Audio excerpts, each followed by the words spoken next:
Governor Mitch Daniels, thank you for joining us today for this Zoom conversation.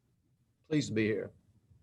We've been having a terrific sort of silver lining of the pandemic opportunity to bring old friends and new together to hear from people we admire, people who have written books, people who have really demonstrated great leadership. And that's extraordinarily true of you at Purdue. Although your whole career, you have done things that have impressed and that have built legion of followers, whether it's your work in several White Houses or your work in the private sector in the pharmaceutical industry, your leadership of the state of Indiana as governor, your presidency of Purdue. Of all of your accomplishments, however, I think maybe the one that most impresses people is that despite being a world-class university, Purdue hasn't raised its tuition since you got there. And that is so unlike every other college and university. I'd love to start with, how have you done that? And can I ask you to call a few university presidents of my children's schools? It's a commonly asked question, Bruce. The quick story is we didn't anticipate we could do this. My first year here, coming fresh from 10 years really in intimate contact with ordinary, everyday people of all walks of life, including people struggling to get their kids through college. I suggested, having had a cursory look at the books and discovering that the place was in pretty strong financial shape, that we ought to take a 1-year hiatus from what had been 36 straight years of increases. Which, don't laugh, your alma mater undoubtedly was doing the same thing. And it was very interesting. The enrollment people said, "Gee, if you do that, Mitch, people will think we don't have confidence in our product. We stand still while everybody else is raising." It was a very illuminating occasion, because what it brought to life is that, first of all, schools had been raising prices because they could, and secondly, that they were in this blissful situation in which, in the absence of any proof of quality, people associated a higher price with better education. So anyway, skipping several years, we did it once, found we could do it again, found that it was not only appreciated, but not bad business. We've been, when school opens in 2 weeks, continuing a string of increases. We will be 28% bigger than we were when I got here. And we know from surveys that affordability has been a contributor to that. I never talk, by the way, simply in terms of price. We always talk in terms of value. So quality, which thank you for mentioning, we think we represent, over price, is the basic equation of life. And finally, belatedly, more and more people are searching for that. So we're going to have a record freshman class. We're going to have a record student body. And a strong top line makes a lot of things possible. So that's a major way we did it. Yes, we've done cost control. We look every day. A lot of low fruit in higher ed. I'll finish by telling you what we didn't do, just to dispel natural suspicions. We reduced instead of increase. We reduced the percentage of international students. We got no more money from our state government. We didn't empty the cookie jar. Reserves are substantially larger than they were when this all started. We didn't reduce the percentage of tenure track. We didn't go to less expensive faculty. And so, it's not as hard as it looks. Let me just put it that way. And it does have within it elements of its own success. That is to say, the attraction of more students, more tuition payers instead of higher rate of tuition. Well, it's certainly attractive to parents of college-age kids, but it sounds like alchemy. Is there anything you gave up, since every other school is raising it, whether it's because they can or not? What are they spending their new resources on that you've chosen not to spend on? I can't speak for them. I'll just say my own observations are that they have many of them have been socialized in a system where they there's not unitary direction of the school. This is certainly true at a lot of major universities. They try to Therefore, since the path of least resistance is to raise tuition, take the extra money, spread it around evenly, make all the children happy, and meanwhile, no one is incentivized to search for savings and economies and eliminate redundancies and duplications and obvious outsource opportunities, all the simple things. By the way, government looks a lot like government to me, and we had to solve the same problems there. So I think another reason that Purdue is seeing record students is, as I looked at a lot of the coverage of academic institutions, Purdue looked great during the COVID pandemic. You guys stayed open, kids stayed on campus. It's not a cautionary tale. How'd you do it? When everything started happening and the shutdowns and all began, what if you'd walk us through the leadership discussions and considerations and how you managed to be open longer and safe? The answer to the how question is we started early and threw the sink at the problem and try to stay relentlessly on top of a complex implementation challenge, and therefore survived. We're sure we were the most open, most in-person university our size anywhere. But an early start was essential, and to get to that early start took a lot of thought, and as any significant decision, the balancing of priorities and operating on less than 100% of the information you'd like to have. So the two relevant data points that moved me and us and our board ultimately, first of all, our students wanted to be here overwhelmingly. When we gave them the opportunity, over 90% came. They had an option to stay home and do it all online. We invested heavily to make that possible.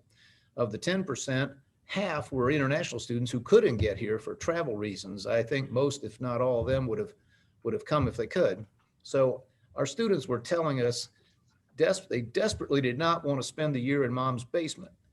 And therefore, we felt a responsibility to be open if we possibly could. And the other key data point, which has been become more and more clear with the passage of time, but even in April of last year, one could see if you looked, that this particular virus has a completely, as we know now, uneven pattern in terms of the threat it represents. That is to say, it is a very serious matter for older people and people with certain comorbidities. It is essentially a zero threat to the kind of people who predominate on our campus, on and around our campus. It's a very curious situation we had. I used to tell people we have the population density of New York City, but the demographics of Nairobi or somewhere. The average age on and around our campus is low 30s.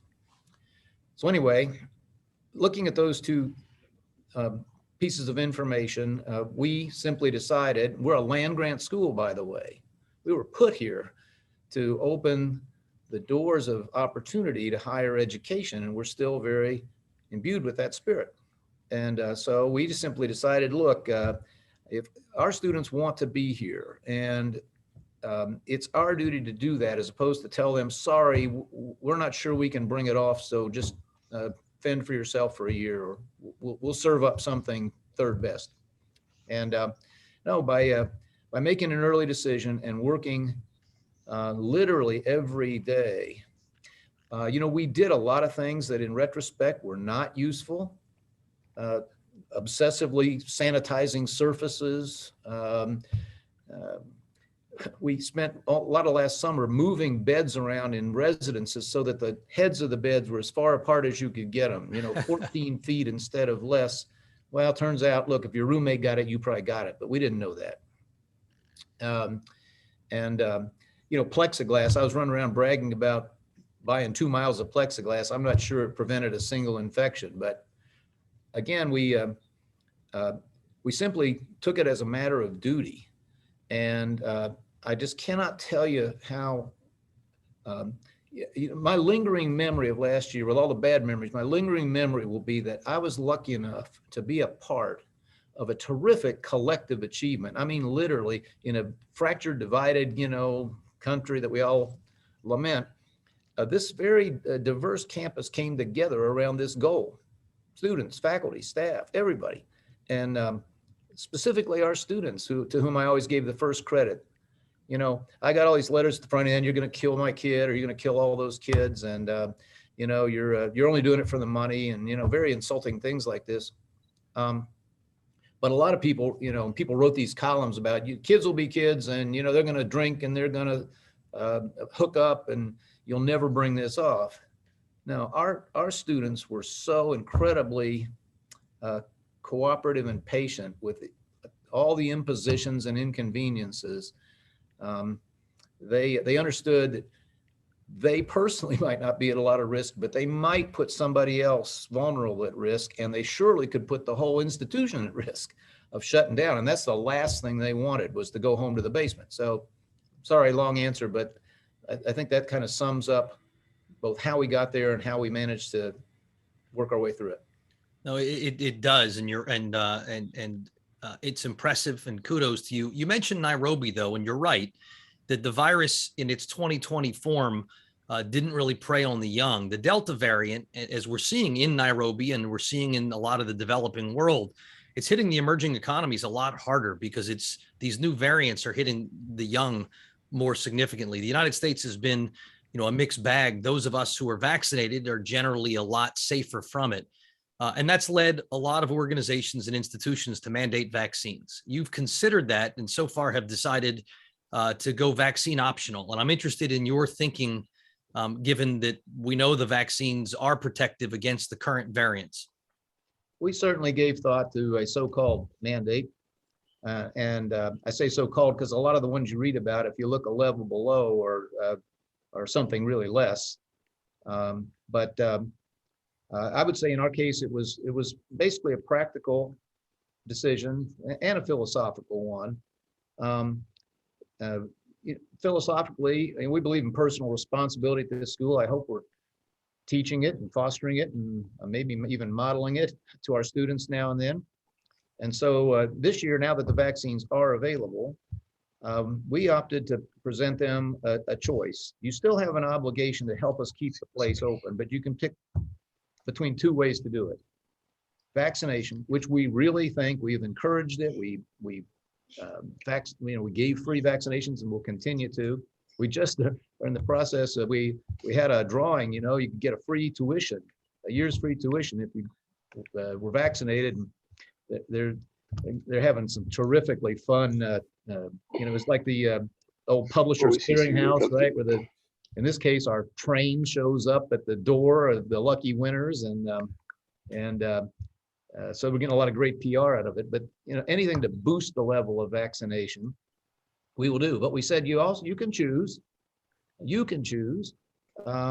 protect Purdue in another way, and that is to go through the regular testing, the same way we all did all last year.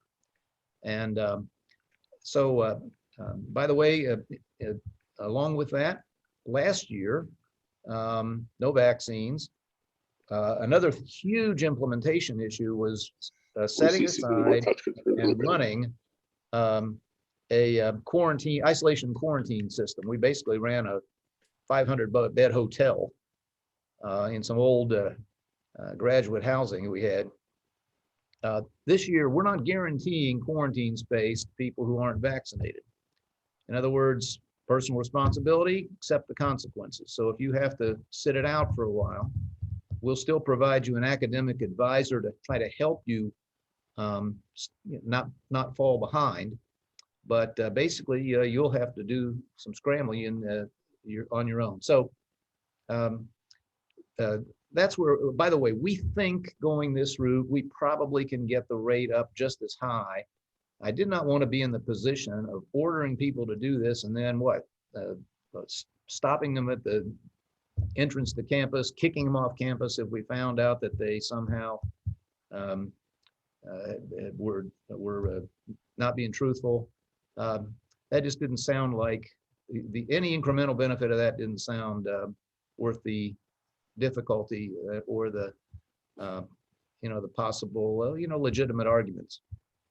We happen to believe the vaccine is absolutely the right thing for anybody in our age group, but they're not approved yet. There's a I think legitimate viewpoint that you ought not make somebody take something the government has yet to put its final stamp of approval on.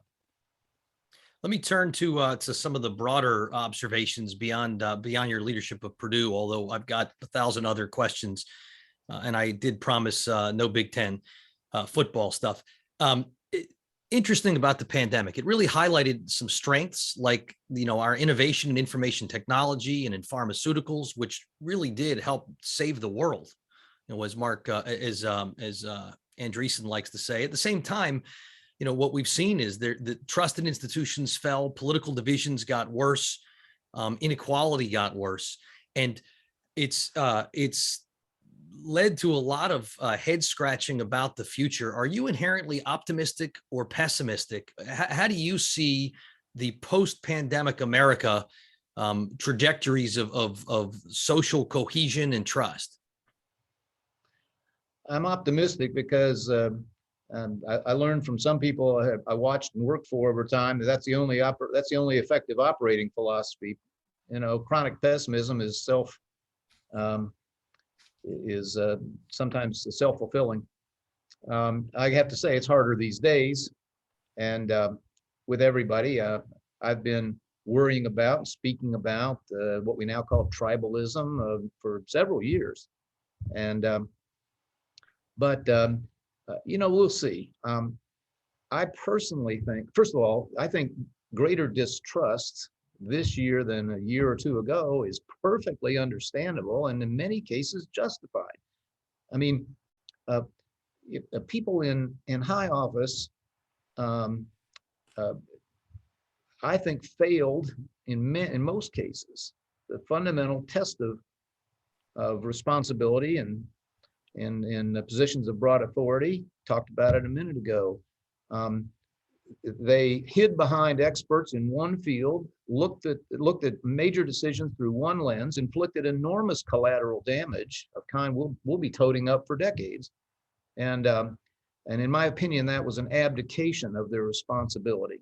And people have seen that. People have been on the receiving end of other negative health consequences or obviously economic setbacks. We're right to look at the U-turns and the sometimes the misleading statements that people in high positions enunciated and come away distrustful. Don't get me started on what the American news media in all its forms, how poorly I think it did its job when it could have been educating people about relative risks and diminishing returns and the difference between correlation and causation and so forth. Instead, they, driven by what apparently is their overwhelming impulse and incentive to maximize clicks, always wrote headlines and produced stories which tried to accentuate a negative and were very, very alarmist. So,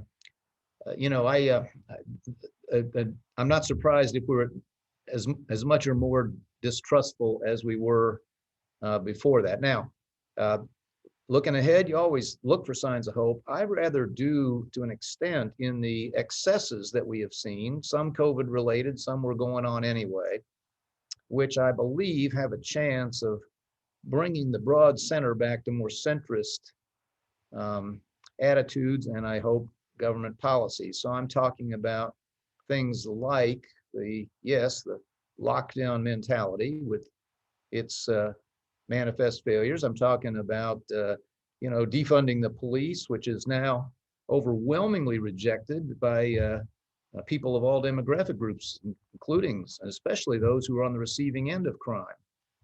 I'm talking about some of the rioting in the name of so-called justice, which most people look at and recognize is not is not right. I'm talking about the what appears to be a reasonable um, negative reaction to the attempted indoctrination of small children who really need to be learning, how to read so they can make their own judgment one day. So all those things. I hope that if there is some correction, which I think is not unlikely, in which the center expresses its um, dissatisfaction with that, teachers unions who plainly, more plainly than ever before, showed that their own interest is in themselves and not in children. And then the question is, can this become a constructive? If there is somewhat greater consensus in the country, will it express itself constructively, not vindictively, which would be understandable, or exploitatively? Well, I'm not sure you've convinced me of an optimistic future yet, but you raised a whole lot of great issues right there. Something that you're quite famous for is balancing budgets. And one of the many legacies of the pandemic is going to be about $30 trillion now national debt. When Vice President Cheney was there, he famously said deficits don't matter with respect to tax cuts, which he believed would be more catalytic than costly. You hear the same thing from some of the progressives about infrastructure or social investments, believing that they too will generate ultimately more. I'm interested. This is something that you've made a personal priority everywhere you've ever went. I've been declaring the debt excessive since the Reagan administration, and I've been wrong to date. How do you see this ending without a disaster? I don't. I think that I'm pretty sure Vice President Cheney wouldn't make the same statement today. We're several zeros beyond what the level of deficits he was talking about, which, by the way, came down and moderated later on to a level we'd love to be back at today. I write these columns for the Washington Post, and I wrote one, I don't know, a year ago now, maybe, where I said, unfortunately, I'm ready to throw in the towel. I don't mean just quit and surrender on this issue.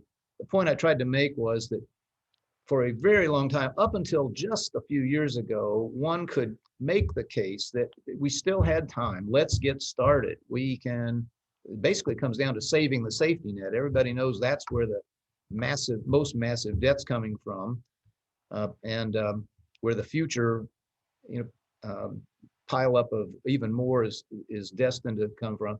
And that if we would just begin, we could deal with this. You can't say that anymore, in my opinion, and especially not with the surge of the last year. If you believe that monetarism has generally had a pretty effective predictive track, just a little bit worrisome that we've doubled, I guess it's M2 in the last 10 years. And 40% of the entire money supply just in the last, I think it's 12 to 15 months. That can only have one outcome, in my opinion, which is only going to make the deficit and debt situation worse. So now, the point of writing that was not to say the country's over and so forth. It was to say that much as I think the more thoughtful people say about the climate, if the models are really right, it's too late. You can't move the world thermometer in some meaningful way, no matter how much radical change you might make. Let's concentrate on doing what humans always have, adapting to mitigating the problem. And I think we have to take that approach to the debt. We have to accept the fact that there's no way, I just don't think there's any way, we'll ever be able now to honor all the commitments of Social Security and Medicaid and probably veterans payments and disability and so forth. So we ought to start thinking now about how to lower, sort of flatten those curves, as they like to say, moving out there, and what mitigating and changes we will make when, it's no longer if, when the piper can't be paid anymore. I'm noticing Bill Hoagland, who's one of the nation's premier debt and fiscal responsibility gurus, giving you a thumbs up there, which not a surprise. He's one of the experts. It feels to me though that you're 100% right. At the same time, I sometimes wonder that the problem was not this last year orgy as much as the decades in advance of that. Because while I'm hardly a doctrinaire Keynesian, it feels like we actually saved the world from a Great Depression with what Congress did in a big bipartisan basis last March, last April. We may have, but if you're saying that we'd have an unsolvable problem, even if that hadn't come along, I happen to think that's correct. I'm assuming, but one can't assume that this current blowout of all these programs will be largely temporary. Clearly, that's not the intention of many of the authors. They want, money for, childcare and so forth to be a permanent new entitlement program. They probably get their way. I don't know. But even if much of this current monopoly money that may have served some purpose, I don't think the last dose or two was really necessary. But let's just stipulate that the early actions were. That's not the cause of the problem. The crunch we will sooner or later hit. It was going to happen anyway. Yeah, and I agree with that. My theory only was, I wish we had a much healthier balance sheet heading into the pandemic. The whole point of fiscal prudence is so that you've got the reserves there when you need them. Absolutely, that's a very good analogy. I remember using it a time or two, and everybody looked back and said, "Well, doggone it, if we had a buffer, if we'd had a stockpile of this or that, we'd have been more ready than we were." And that's exactly the place we were in when the recent economic hit came. We were starting from a point of heavy indebtedness, not a point of some kind of solvency. So something we've raised with a bunch of the business and other leaders that we've had on our Zoom conversations is this rise of people pushing business leaders in particular to engage on social, political, cultural issues. We didn't necessarily see that a couple of decades ago.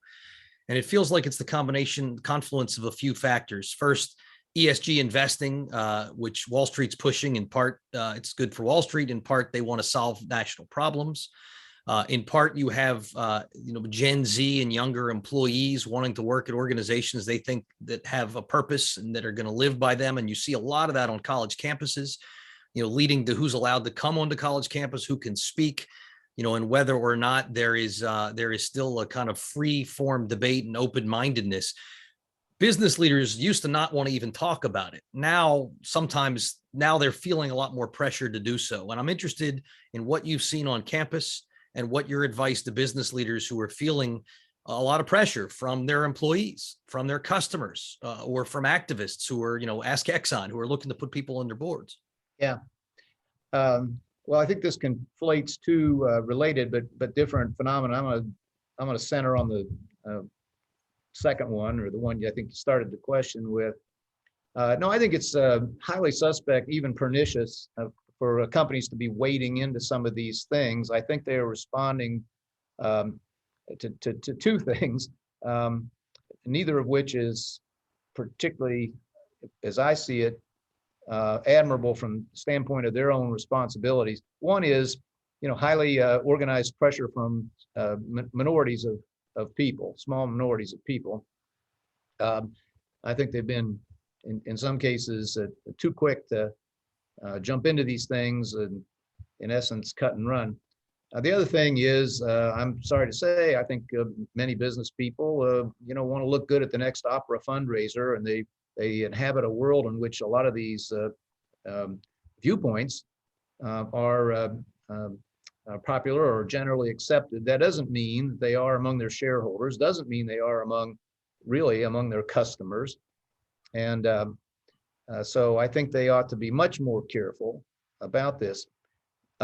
here in this university, and I'm sure we're not alone in this, about, where are we, 50 years ago, in the Vietnam or post-Vietnam period, the Board of Trustees passed a resolution that says Purdue will not take positions on public matters not related to the university or to the higher ed sector in which it operates. Words to that effect. And I think that's, first of all, both a responsible thing for us to do, but on top of that, it's a very useful shield for whoever has my job or other jobs here. People demand, that something just happened that upsets them, and that we're supposed to, make some statement each time this does. So, I'm, as it happens, I'm on a couple of public boards, and in both cases, I'm involved with their governance committee. And I've surfaced this idea there. Maybe the board should say, we ought not do that, or well, no, the management ought not do it without consulting or getting the board's approval first. Now, I mentioned a little while ago that maybe we're seeing a little bit of correction just from the excesses. You definitely see this in the campus free speech thing. There has been a diminution of people getting shouted down and so forth. And I think to some extent it's due to rightful embarrassment about some of the really egregious offenses of the past. Maybe I'm wrong, but it's been a little while. Maybe we just need another controversy to bring them out again. But I'm not sure some of the people who rushed into, things they didn't know anything about and turned out to be wrong about, voting rights bills and so forth. I'm not sure they are happy they did that or would do it again today. So I'm probably wrong, and I'll take the pessimist point of view with you, Bruce, but I have some hope that might be the case. Yeah, and I'd share the hope if I felt like it was there was some regret on both sides. I totally hear what you're saying, and I am distraught that on college campuses there isn't free opportunity to hear things you may not agree with. That's the point of college. But I also feel like there are many on the right. Liz Cheney, if she wasn't canceled, then I don't quite know what exactly they were doing there. So I'm personally sharing the optimism, but I'm hoping we're going to get back where people are willing to listen to the people they don't agree with in both directions. I've got two more questions for you, Governor. Well, let me just say, sure, that I just want to make clear. Of course, I agree with that completely. We were talking about corporations inserting themselves into the public debate, and we haven't really seen that we've only seen that from one direction. So two last questions. First, I consider you mid-career, sir. You've got hopefully at least two big campaigns left, but I'm not pressing you on that right now. If you were starting your career over, let's say you're a sophomore at Purdue, what would you do differently? What do you think you'd want to major in? What kind of career would you want to go into? You've got a good vantage point on the world right now. Would you redo it all, or what would you do different? I'd do what most Purdue students are doing. First of all, we already were, but we have made a lot of investments the last few years in this direction. We are one of the most STEM-centric schools in the country. So probably 70% of our undergrads this fall will be studying something that qualifies as technological in its base: science, engineering, mathematics, and so forth. If I were doing it over, and by the way, I've thought this for a long time, it's just more true today, I would study things I had to learn on the job, which is not the way to do it: accounting and statistics in particular. We are now making it as universal a part of a Purdue experience to study data science as English composition has always been. It's a language almost that no matter where they're going, I always say they don't have to major in it, but I want everybody here that goes through here to be grounded in this, because we live in a world in which value is created by unearthing and analysis and ahead of the competition. exploitation of data. And so I always say, everybody who leaves, we don't need everyone who leaves here to be able to build the next great database, but I want them to be able to ask smart questions of it. And so that's where I think I would put the emphasis. And I think it's just as important for our history majors and English majors as it is for our aeronautical engineers. I might go to Purdue and try to be an astronaut, although I'm not sure I have the math for it, but I'm small and I fit in capsules easily. So here's a question we ask everybody who we've had on as Zoom leadership discussions, which is, we've really seen leadership both succeed and fail over the last 18 months. It's these trying times when the real leaders step up. And I always ask people, whose leadership most impressed you? You have come up as an answer to that question. I would note both former Tennessee Governor Bill Haslam named you, and I believe General David Petraeus named you. So it's not your nature to name yourself, but I'm interested. It could be government, it could be NGOs, it could be broadly across the community. Who have you said they've really done a great job, and I admire and appreciate what they've been doing? There were some people in public life, but I'm not going to name them because I've been studiously nonpartisan, and it's been very comfortable. I've been in a very happy circumstance, by the way, especially the last few years, to be able to duck questions like that. I've told all my friends it's been a great time to be a political eunuch. But let me give you an answer. I hope it's responsive, and probably not what you're looking for, but I would single out some of those scientists who, despite the vituperation they knew they were going to get and the criticism they knew they'd receive, still spoke up for a more sensible reading of the data that was there. The Barrington Declaration people, 2 or 3 scholars at Stanford in particular, they because there's an even bigger issue than what's the right response to this virus, and that's it. And that is science going in this country and in this world going to remain a place of genuinely open debate? It only progresses when there are collisions of alternative views. And I think more and more people are starting to become aware of this, that the politicization of science and the attempts to enforce conformity of thought there. I mean, it's bad enough we have conformity of thought about, what great literature is, but it could be fatal to our progress if we have sort of this enforced homogenization in science of all places. So I would single out some of those people who were brave enough and smart enough to step forward and tell the truth as they saw it, and take the shocks that came with it. I share that, and I don't know if you've read Michael Lewis's book about the pandemic called The Premonition. It's terrific, and it identified several folks just like that. I'm going to ask you just one last question in a minute here. We got a Penn State trustee who chatted me the question, which I'm interested enough that I'll throw a curveball at you, just on the whole recent decision to allow athletes to profit off their name likenesses and images and or otherwise do endorsements. I'm interested in what you think that means for student athletes and college athletics. I wish I knew. I hope it's positive, net positive. I say net because there's going to be some negative aspects to this, and I just hope they're not too many and not too serious. I mean, society has made up its mind, for better or for worse, that it's not fair for these young men and women not to be able to go make money off their notoriety. And so be it. I will say that as the era of amateur athletics disappears, I think it's important to say that one argument for doing this that I always thought was bunk was that we are exploiting these young people.